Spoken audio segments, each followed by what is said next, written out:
Working on this exhibition has been tremendous, and I've worked on it for about the past 2 years with both the family who collected the artwork and a group of students who were in Tom Guthrie's sociology course titled Culture on Display, Tourism, Heritage, and Museums. Terry Hammond has done a sublime job of outreach to the community, particularly in an educational context. So we've got really good academic programming surrounding the exhibit, including linkages to courses, several different courses for different faculty members. We've got a lot of students who've had academic relationships to this exhibit.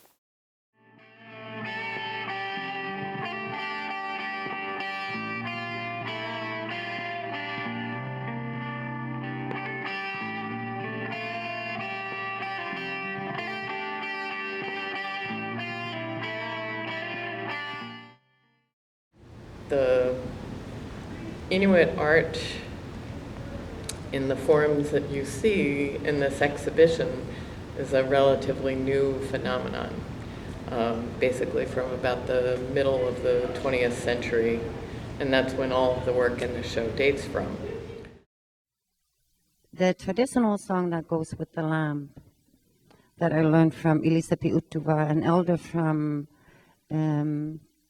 Pond Inlet, Mitimatalik, also learned it by tradition, which was passed on to her from somebody else who would have sung it, but not necessarily the person who would have made it, because the person who would have made it would have passed away a long time ago. The song was made at a time where Inuit were still living on the land, which was only 50, 60 years ago, and still our hunters have to go out and live off the land. Today I'm going to tell you a story. It's a sad and important tale, but one with deep lessons perhaps for us, but most certainly for those who live along the edge of the Arctic waters. It's a story of a young woman, forever young, but no longer just a woman. And a tale about the transgressions of social norms, of taboos, within the Inuit worldview. The myth of Sedna surrounds, in a nutshell, the story goes something like this. There was a young Inuit woman who refused to marry.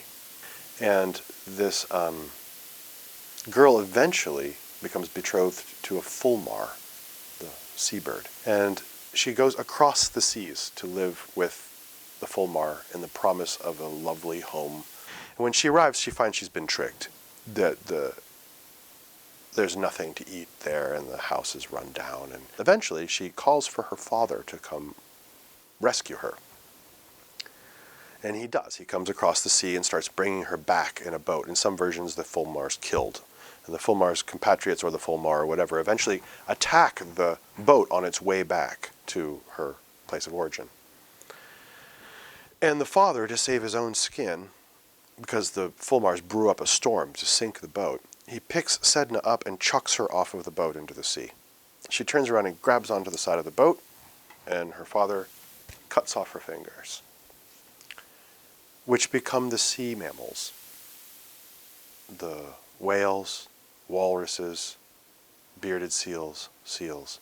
Eventually what happens is she lives at the bottom of the sea and is the mistress of the animals, and is responsible for the bounty of animals. I knew of Inuit art prior to the show, but I didn't really know a lot of details. And so it's been fascinating to learn it. I still have much more to learn, but